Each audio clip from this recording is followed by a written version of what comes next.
Bonjour à tous et bienvenue à ce webinaire organisé dans le cadre du Salon Go de la création reprise d'entreprise.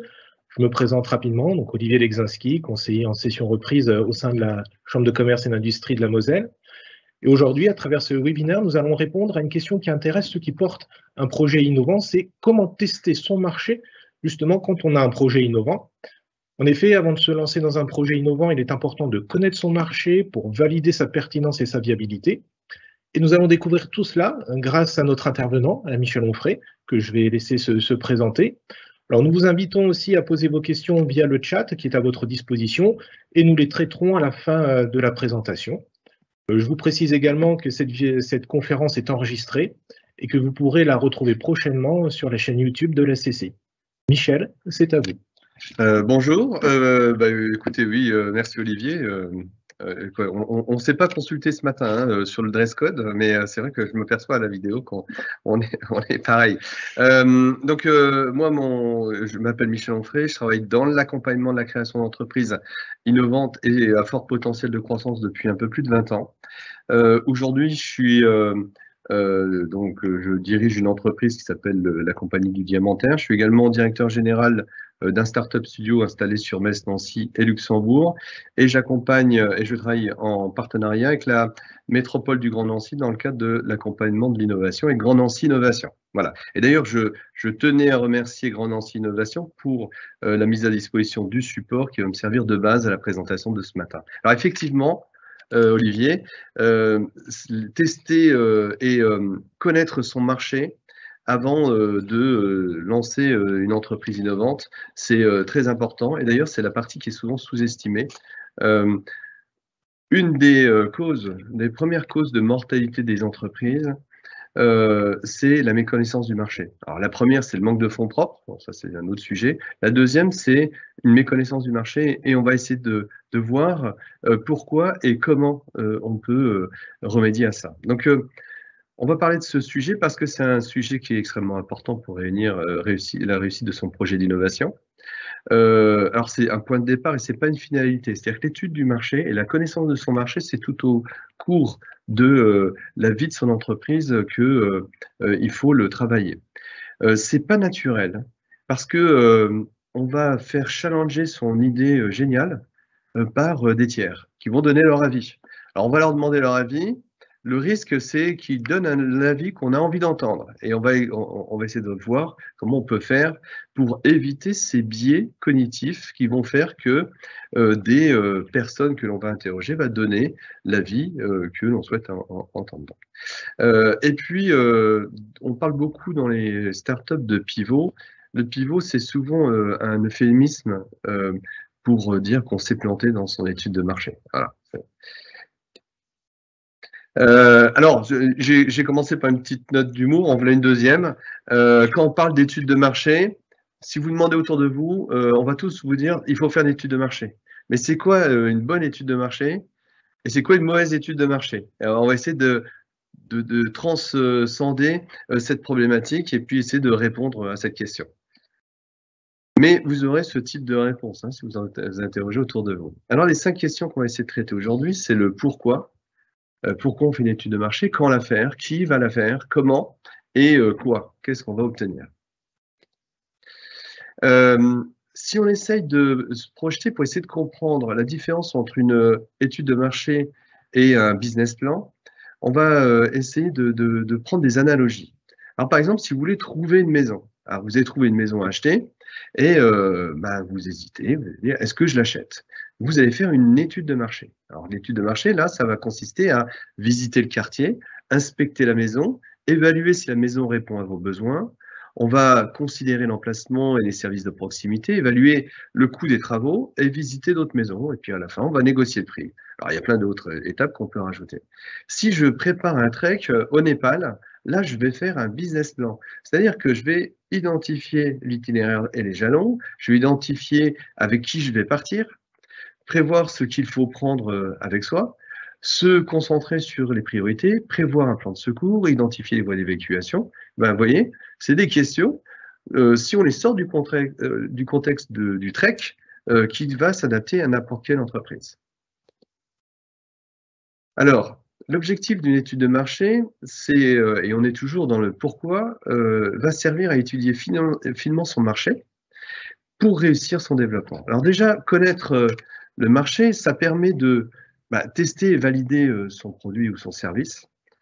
On va pouvoir définir et adapter le business model, puisque c'est une des premières choses qu'on va vous demander lorsqu'on va commencer à remplir notre business plan. C'est quoi votre business model? Il faut peut-être avoir commencé par l'étudier et le challenger avec des clients. On va préparer le business plan en cohérence avec les pratiques du marché et anticiper les développements commerciaux. Voilà. Et puis, on va essayer de devenir intime avec le client. C'est-à-dire que l'expert du segment client, on va revenir sur cette notion de segment, l'expert du segment de client sur ce type de produit, ce sera vous. Donc, il faudra ajuster avant qu'il soit trop tard, donc faire un pilote ou réaliser un crash test. Vous pouvez vous rapprocher de Dorian pour les crash tests. Contourner les difficultés ou tirer parti de celles-ci, puis trouver des partenaires et des clients.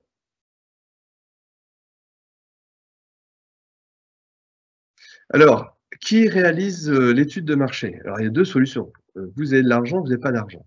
Moi, je pense que la globalité, 90% des porteurs de projets n'ont pas d'argent à investir au stade de l'idée. On parle bien du stade de l'idéation, au stade de l'idée dans l'étude de marché. Par la suite, on pourra déléguer tout ou partie et au fur et à mesure se faire accompagner de partenaires. Mais le porteur de projet, c'est lui qui doit maîtriser la compréhension du marché. Et puis, même s'il se fait accompagner par des partenaires ou des salariés, il va s'assurer que l'étude de marché est réalisée, qu'il est satisfait de son marché, parce que celui qui va être challengé par des interlocuteurs, par des tiers, ce sera le porteur de projet. Alors, le meilleur moment, en fait, pour la réaliser, on est en phase d'idéation. Il faut déjà commencer à faire challenger son idée. Ensuite, même au stade de la preuve de concept, du prototype, du pilote, MVP, du produit fini. On ne va pas attendre que le produit soit fini. Et je vous rassure, la majorité, ou si c'est pas pour dire la totalité des entreprises que j'accompagne, le porteur de projet souhaite avoir un produit fini avant d'aller rencontrer des clients potentiels parce qu'il ne voulait pas se crier, il ne voudrait pas qu'on lui pique son idée géniale. Mais en fait, rappelez-vous ceci, si avoir une idée géniale et se la faire piquer, c'est suffisant de la présenter, ça veut dire que votre idée, elle n'est peut-être pas si terrible que ça. Et en fait, moi, souvent, quand on me présente un projet, on me parle de l'idée, on me demande ce que je pense de l'idée. Je dis toujours que mon avis, il n'a pas d'importance au stade de l'idée. Ce qui est important, c'est les personnes qui l'apportent et comment ils vont l'apporter. Donc, l'idée, c'est un point de départ. Avec n'importe quelle idée, même une mauvaise, on arrive à faire des bons projets d'entreprise. Mais avec une excellente idée et un mauvais porteur, on n'arrivera jamais à rien faire. Voilà. Donc, ne pas hésiter à chaque étape de se faire challenger. Et puis, ça permettra de réaliser des opportunités de business qui n'auraient été pas peut-être celles ciblées au démarrage.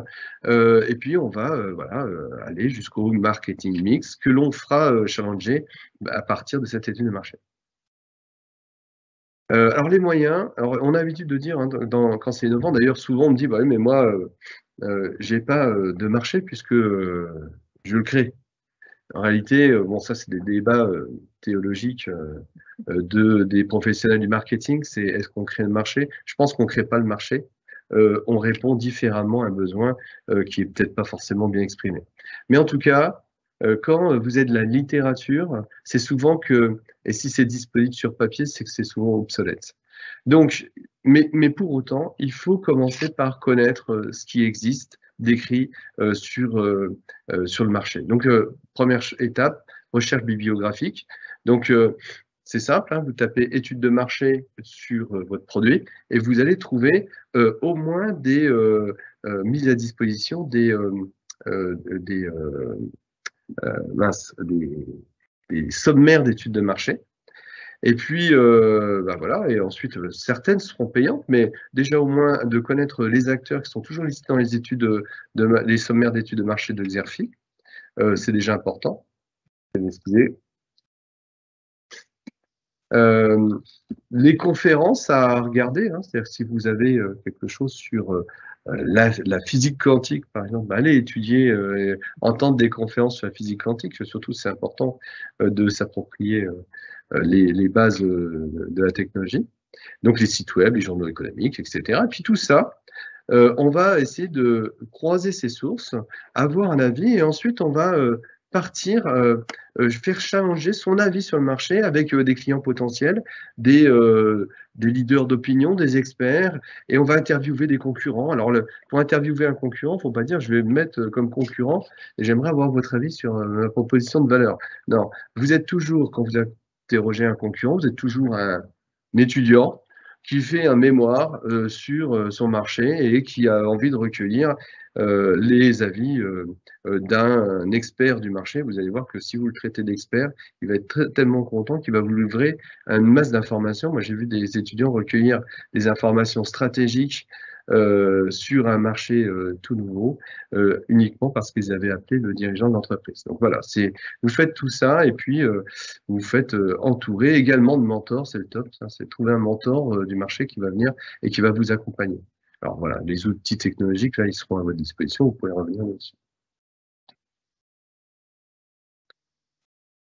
Donc, alors sur l'approche des trucs et astuces, hein, donc la recherche bibliographique, je l'ai dit, c'est pas suffisant, mais c'est indispensable. C'est-à-dire qu'on doit au moins connaître tout ce qui est écrit, parce que quand vous allez, d'ailleurs de plus en plus, on ne voyait pas il y a 15 ans, hein, mais aujourd'hui, quand vous présentez votre projet, vous avez en face de vous des gens qui ont un ordinateur dans un téléphone et qui tapent sur Google votre projet. Et puis, la première chose qu'ils vont trouver, c'est des informations sur vos concurrents potentiels. Et si vous ne les connaissez pas, si vous n'avez pas recherché des textes de loi, etc., bah, ça va être compliqué. Donc, il faut interviewer suffisamment de personnes, mais on n'est pas dans le cadre d'une étude d'un produit ou d'un service innovant, on n'est pas dans une étude quantitative, on va privilégier l'étude qualitative. Donc, il faudra bien préparer ces questions, les façons dont on va rebondir. Si vous êtes face à un expert, vous devez vous positionner au même niveau. Et pour pouvoir se positionner au même niveau, ben, il faut avoir un niveau de connaissance qui est bien structuré, d'où l'utilité de la recherche bibliographique. Donc l'expert, c'est celui qu'on va aller voir en dernier ressort, une fois qu'on aura été challengé par les clients, amis, partenaires. C'est à vous de réaliser l'analyse de ce que vous recueillez. C'est pas un tiers qui va vous dire voilà ce que. Ce qui est important dans le conseil, c'est d'intégrer le conseil et le digérer et ensuite de faire des choix. C'est-à-dire que ne pas oublier que le chef d'entreprise, c'est avant tout un décideur, quelqu'un qui va décider entre deux décisions. C'est le principe de la décision, mais entre deux choix, et avec, quand vous avez deux mauvais choix, il faut trouver le moins mauvais. C'est à ça qu'on reconnaît un décideur, c'est quelqu'un qui est capable de prendre ce type de décision. Et donc là, il va falloir arbitrer. Donc pas la peine de rentrer dans les détails confidentiels. Si vous pensez qu'il y a un sujet technique ou une façon d'adresser le marché qui va être vraiment très particulière, peut-être pas tout dire à ce stade-là, parce que même si vous faites signer des NDA, ne pas oublier que bah, il y aura beaucoup de perméabilité. Les business plans sont très largement diffusés, même en dehors du cercle de ceux qui ont signé les NDA. Voilà. Et puis, moi, je privilégie les entretiens en face à face, sans faire un entretien commercial. Hein. C'est pas des flyers que l'on prépare. C'est pas je viens vous vendre le produit. C'est je viens me faire challenger sur ma proposition de valeur. Alors, on arrive dans le quoi, et donc les questions à traiter. L'étude de marché, elle va devoir répondre à un certain nombre de questions. Et donc, quel problème mon produit ou mon service va-t-il résoudre, hein? C'est-à-dire, s'il n'y a pas de problème, il n'y a pas d'entreprise. Enfin, c'est pas la peine de créer une entreprise s'il n'y a pas de problème. Et ça, c'est souvent le biais, ce qu'on appelle le biais d'innovation. Quand on part de l'innovation, on veut absolument trouver un problème auquel cette technologie ou cette innovation va répondre. et on va inventer une problématique. Oui, on peut trouver une problématique à partir d'une technologie, mais on n'invente pas la problématique. La problématique, on va valider qu'elle existe vraiment et que la valeur d'utilité est vraiment perçue par le client final. Qui va acheter mon produit ou mon service? Pourquoi vont-ils l'acheter? Où vont-ils l'acheter? Dans un magasin, dans un grand magasin, en ligne, sur ordinateur, sur smartphone? Quel niveau de prix je vais me positionner? Les clients sont-ils prêts à payer cela? Donc, je parlais de la valeur d'utilité. Et à quel produit ou service les miens seront-ils en concurrence? Hein? Donc, on peut penser qu'on n'a pas de concurrence, mais en réalité, on a toujours une concurrence. Je vais prendre un exemple. Il y a quelques années, j'ai accompagné une entreprise, je peux en parler puisque elle a fermé.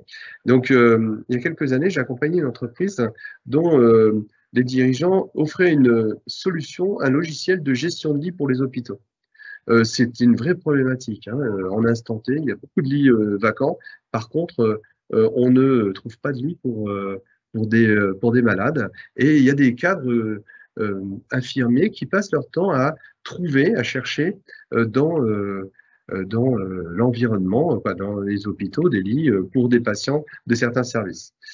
Et oui, il y avait ce besoin. Le problème existait.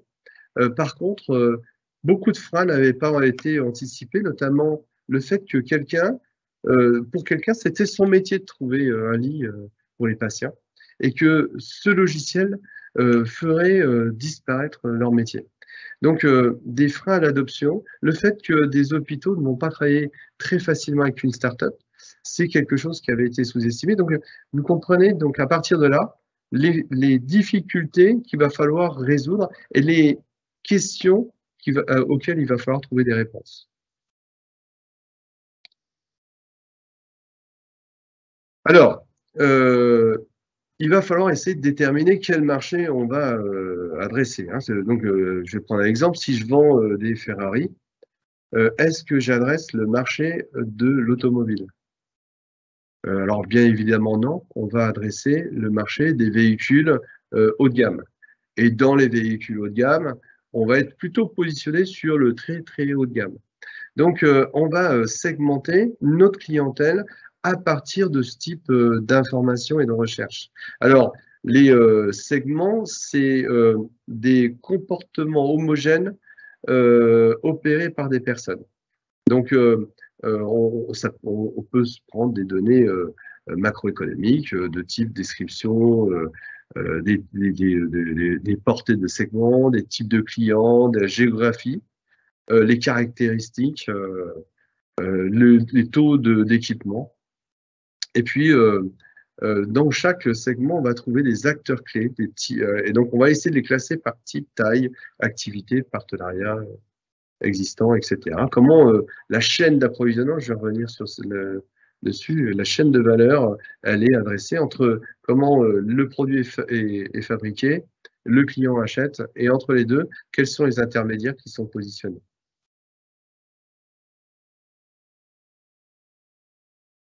Et ben voilà, donc on va essayer de définir qui est qui et qui fait quoi. Donc vous avez au milieu du slide un petit schéma qui explique, vous voyez, on part de l'usine, on arrive au client, mais comment c'est découpé tout ça, qui sont les acteurs en place et comment eux-mêmes travaillent entre eux. Et nous, où est-ce qu'on va se positionner dans cette chaîne de valeur?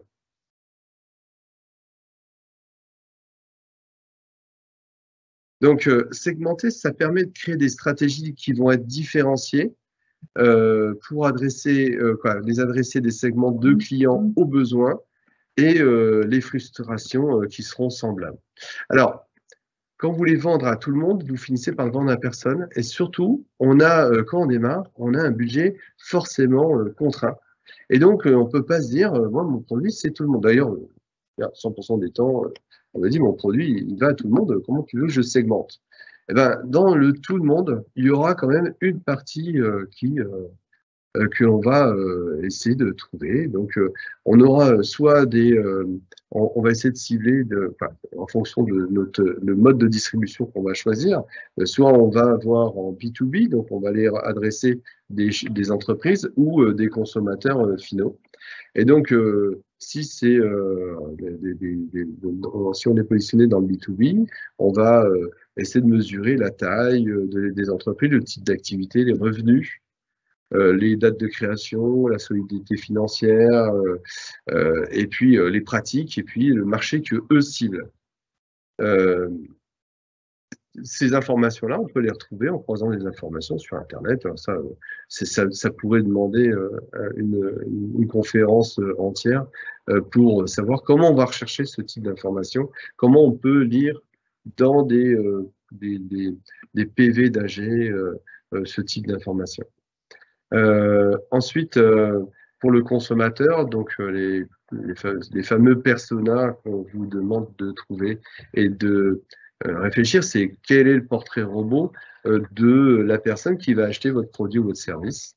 Donc là, on va essayer de classer, alors peut-être par âge, par sexe, par revenu, par le type de travail, peut-être par une combinaison de tous ces facteurs.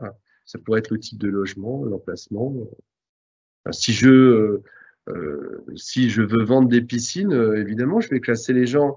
L'âge aura peut-être une importance, quoique aujourd'hui non, mais en tout cas, le type d'habitat, lui, sera important. Hein. On vendra rarement des piscines en appartement, on va le finir jamais. Même. Voilà, donc les habitudes de consommation, les facteurs. Et ça peut évoluer au cours de votre étude de marché parce que peut-être que vous allez vous rendre compte que c'est pas le consommateur final qu'il faut que j'adresse, mais peut-être un intermédiaire entre les deux ou l'inverse. L'intermédiaire, il n'est pas prêt à adopter ma solution. Il faut que j'adresse directement le consommateur final. Donc, on va essayer de faire une évaluation macroéconomique des marchés. Alors, c'est toujours très compliqué. Alors, micro, c'est pas simple, mais macro, là, on va trouver quand même un certain nombre d'informations. Et de toute façon, ces informations vous seront demandées. Vous savez, vous pouvez arriver à la fin devant un banquier en présentant un beau PowerPoint avec des éléments synthétiques. Mais à la fin, une fois qu'il va vous dire OK, il va dire OK, vous me transmettez votre business plan, votre prévisionnel financier, mais votre étude de marché, quoi, en fonction, surtout sur des projets innovants. De plus en plus, on dit mais comment a été chargé votre marché? J'aimerais bien avoir beaucoup plus d'informations. Donc, et dans un deuxième temps, vous aurez en face de vous quelqu'un qui aura étudié le marché et qui va vous poser des questions. Donc, c'est pour ça que c'est nécessaire d'être un professionnel de l'étude de marché, du marché que vous voulez adresser, et d'étudier justement cette partie de la macroéconomie du segment et la géographie que vous voulez adresser. Quelles sont les tendances mondiales, hein, c'est-à-dire que surtout si vous êtes sur un marché ou un produit innovant, forcément votre marché sera rarement purement local. Il va devoir adresser géographiquement un espace beaucoup plus grand, même si votre stratégie d'accès au marché passera par un échelon local, globalement, vous aurez besoin d'informations sur l'ensemble des marchés mondiaux. Donc, les tendances mondiales, est-ce que il y a quelque chose spécifique qui va avoir une incidence sur votre entreprise, notamment vous êtes sur les crypto-monnaies, puisque c'est la mode aujourd'hui, les directives MiCA de l'Europe, il faut les cerner, les intégrer. Donc la réglementation existante, qu'est-ce qui est en cours d'élaboration, quel va être l'impact sur votre activité, la nature de la concurrence, est-ce qu'elle est directe, indirecte? Encore une fois, il y a toujours une concurrence. Les produits existants, l'état de la concurrence. Est-ce que vos concurrents, ils vont très bien? Est-ce qu'ils sont en phase de croissance, de consolidation, donc ils s'achètent, hein, donc les plus gros achètent les plus petits, ou plutôt en phase de déclin? Donc s'ils sont en phase de déclin, je pense qu'il faut réfléchir à la façon innovante dont on va adresser le marché, et elle sera suffisamment innovante pour pouvoir surperformer le marché que vous adressez. Voilà, les évolutions attendues du marché, avec les avis des principaux leaders d'opinion, le dimensionnement du segment de marché sur lequel vous vous positionnez. Moi, dans l'innovation, souvent on utilise des terminologies anglo-saxonnes. Le TAM, SAM, SOM, ça sonne bien, donc on s'en rappelle. Hein. C'est-à-dire que peut-être que de la conférence, vous allez retenir que TAM, SAM, SOM. Et donc, vous retrouverez toutes ces notions, on les retrouve assez facilement sur Internet. Mais globalement, c'est quoi le marché total disponible? On prend un exemple de... Je veux distribuer une application d'iPhone pour iPhone. Le marché, le TAM, le marché total disponible, ce sera le marché des gens, des smartphones qui sont en circulation.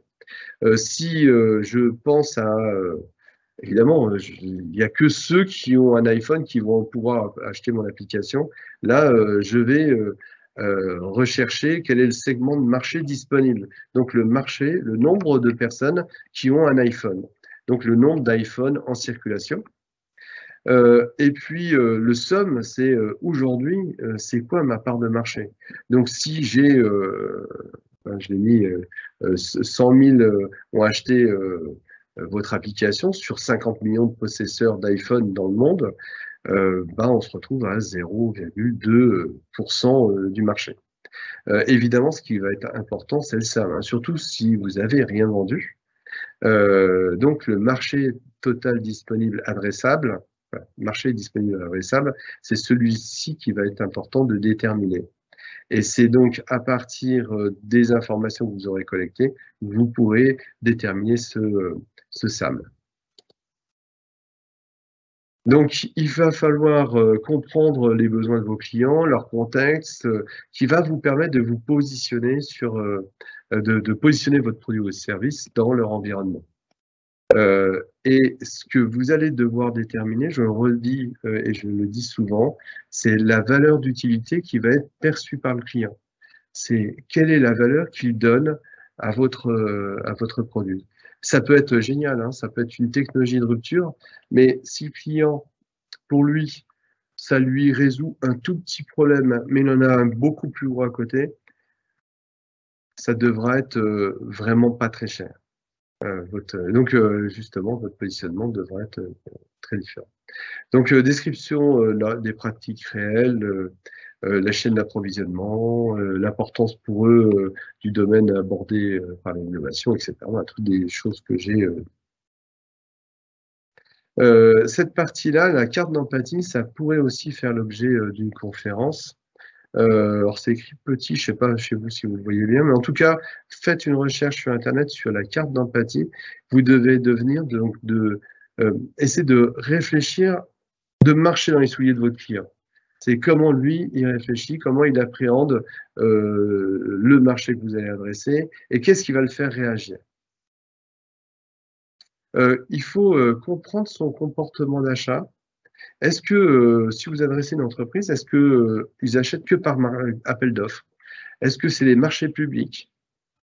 Vous voyez, si on parle de marché public et d'appel d'offres, on commence à intégrer du temps long dans notre marché. Donc, le temps, c'est quelque chose qui doit se financer. Donc, l'impact que va avoir cette réflexion sur votre prévisionnel financier, par exemple, devient évidente. Par l'intermédiaire d'un bureau d'acheteurs, est-ce que chaque département, est-ce que la personne que vous avez en face de vous, elle est en charge de son budget, ou c'est uniquement un prescripteur et un acheteur va vous contacter, mais derrière, ce sera le dirigeant qui prend la décision. Donc, la complexité des circuits de décision, c'est important de le comprendre. Quand, à quelle fréquence l'entreprise achète votre type de produit? J'ai une entreprise en tête où oui, c'est vrai que son produit, il va révolutionner son marché. J'en suis persuadé. En fait, cette façon de répondre à la problématique va révolutionner le marché. Est-ce que c'est cette entreprise? Je ne sais pas. Ce que je sais, c'est que les entreprises en place ont des machines qui valent très très cher et pour beaucoup viennent de les acheter. Donc, le renouvellement de ce parc de machines qui se déroule sur 3 à 5 ans, il faut l'intégrer dans la réflexion parce que est-ce qu'on est capable de tenir 3 à 5 ans en vendant très peu, et en sachant qu'au bout de 5 ans, je vais arriver à vendre, et encore, peut-être qu'une technologie nouvelle aura émergé. Voilà, donc tout ça, il faut vraiment intégrer. Si c'est un consommateur, est-ce qu'on vend en ligne? Est-ce que c'est un magasin? Est-ce que c'est la livraison à domicile? Est-ce qu'on passe par les marchés, les supermarchés, par des intermédiaires d'intermédiaires? Voilà, essayer de chercher, est-ce que justement ces achats sont planifiés ou non? Je prends un exemple, le marché du jeu. Il y a 2 marchés en France, hein, je parle en France, hein. Il y a 2 temps, il y a une saisonnalité qui est 2 temps, c'est Pâques, Noël. Hein, en gros, on achète des cadeaux, Noël, c'est 80 ou 70 ou 80% des magasins de jouets font leur chiffre d'affaires sur ces 2 périodes. Oui, mais donc, est-ce qu'on va pouvoir tenir? Comment c'est planifié en amont, etc. Est-ce que les gens achètent à partir de quand on achète les cadeaux? D'ailleurs, c'est bien, les magasins, je voyais un article de Michel-Édouard Leclerc qui disait que les magasins Leclerc avaient acheté les cadeaux de Noël l'année dernière, ce qui fait qu'ils ne vont pas être impactés encore par l'inflation qui arrive, mais tout ça, c'est important. Voilà. Donc, est-ce que c'est neuf, d'occasion? Est-ce qu'il y a un marché du second marché? Voilà. On va essayer de tester la perception, la réceptivité, la désirabilité du client, qui va permettre de positionner le produit ou le service en fonction des attentes, des besoins réels du client. Donc, il va falloir montrer que vous avez testé la perception avec objectivité. Ce que je parlais tout à l'heure, c'est ce que j'expliquais tout à l'heure. Rien de pire devant un client. Voilà, vous testez l'appétence d'un client et en face de lui, il y a quelqu'un qui porte le projet de sa vie, et on voit bien que c'est son bébé. Si on prend la perspective avec un bébé, rarement on voit un ami qui a un bébé dans les bras et on lui dit qu'il n'est pas très beau, quoi. Donc on va lui dire ce qu'il a envie d'entendre. Et c'est le pire qui peut arriver à un dirigeant d'entreprise, un porteur de projet, c'est qu'on lui dise ce qu'il a envie d'attendre. Et il faut vraiment essayer d'éviter ça. Donc, il faut mettre le maximum d'objectivité, éviter les biais de subjectivité. Voilà. Donc, à chaque fois qu'on pose une question, bien mettre à l'aise la personne qu'on interviewe en disant, bah oui, il n'y a pas de sujet, c'est vraiment ton avis que j'ai envie d'entendre. Voilà, donc essayer d'identifier le niveau de prix psychologique. Alors, voilà, c'est à quel. C'était. Oui, alors, oui, je le développe là. J'étais sur une autre ligne avant, c'est pas grave. Le prix psychologique, et c'est pour ça que je voulais faire un zoom dessus, c'est. Il faut pas vendre pas cher et il faut pas vendre trop cher. Donc, comment on se positionne justement au niveau prix et à combien votre client va être prêt à payer votre service? C'est le plus dur à positionner. Et vous pourrez souvent descendre, mais vous pourrez rarement monter. Donc, il faut vraiment le tester au plus près. Et en fonction de la façon dont vous allez adresser le marché, est-ce que c'est du mass market ou plutôt quelque chose ciblé sur une typologie de client avec une faible envergure, on se positionnera pas pareil parce qu'évidemment sur un mass market, on peut avoir un taux de marge plus faible. Donc, il faut toujours connaître à combien la concurrence répond, à quel prix la concurrence répond aux besoins exprimés par le client et se positionner à partir de là, en plus, au-dessus, en dessous. Les canaux d'accès au marché et partenaires potentiels, c'est plutôt important de. Donc, je l'ai fait un zoom sur ce que j'ai expliqué tout à l'heure. C'est quel chemin le produit va prendre pour arriver au client.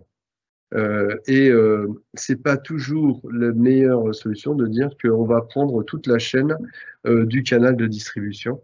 Et il va falloir peut-être cibler et peut-être s'appuyer sur des partenaires potentiels qui vont vous aider à distribuer ces produits. Voilà, ça peut être tentant de se dire, bon, c'est pas grave. D'ailleurs, quand j'ai des scientifiques, on se pose rarement ces questions en amont, c'est-à-dire que le produit est tellement magique qu'il va se vendre tout seul, et que quasiment le choix du canal de distribution est accessoire, et c'est pas la réalité, hein. Il y aura toujours ce sujet-là. Autant se faire challenger dès le démarrage, même au stade de l'idée, sur la façon dont on va distribuer notre produit. Et donc, identifier les canaux possibles avant d'arbitrer. Les leviers, ce qu'il va falloir faire dans un deuxième temps, c'est identifier les leviers activés pour que la stratégie de marketing opérationnel soit payante. Donc, identifier les canaux de communication, les médias que le client utilise. Je prends un exemple. Je vends un produit très technologique à une clientèle qui est plutôt 25-35 ans. J'ai à arbitrer entre, je vais faire de la communication dans le Républicain Lorrain, dans, je sais pas, le journal de l'Ordre des notaires, ou Instagram ou TikTok. Là, les réponses, si on pose le problème comme ça, les réponses sont faciles. Trouver la réponse est simple, mais essayez de poser clairement votre problème comme ça, vous allez pouvoir arbitrer les supports de communication que vous allez devoir choisir. Quelle est l'image de marque? Alors, 100% des gens démarrent par trouver un logo. C'est parfois pas utile, surtout si votre façon de distribuer, c'est de la marque de distributeur, hein, du white label. Si votre marque n'a pas d'intérêt, c'est pas la peine de commencer par travailler, de mettre un budget important dans la définition de votre logo, dans la protection de sa marque, etc. Par contre, oui, effectivement, si j'adresse le client final avec un produit que je veux travailler sur la marque du produit, protéger ce type de logo sera important. Identifier le message qui va être à délivrer au client ciblé. Quel est le message que l'on souhaite délivrer? Donc, ce n'est pas le lieu pour établir la stratégie de marketing opérationnel, hein, l'étude de marché. Mais les informations qui vont être recueillies, ils vont fournir un aperçu du quoi, qui, comment de votre stratégie opérationnelle.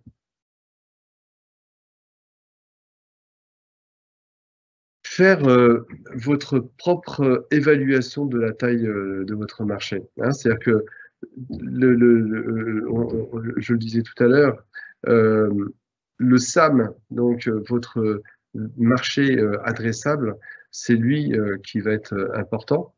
Donc avec une approche on va partir du très haut, hein, du macro, hein, donc tout à l'heure je parlais du marché de l'automobile, on parle du nombre d'automobiles pour arriver au Ferrari, mais on peut aussi partir du bas, c'est-à-dire le nombre de Ferrari, le nombre de personnes qui sont capables de les acheter, et mon marché adressable devient le nombre de personnes qui sont en capacité de l'acheter.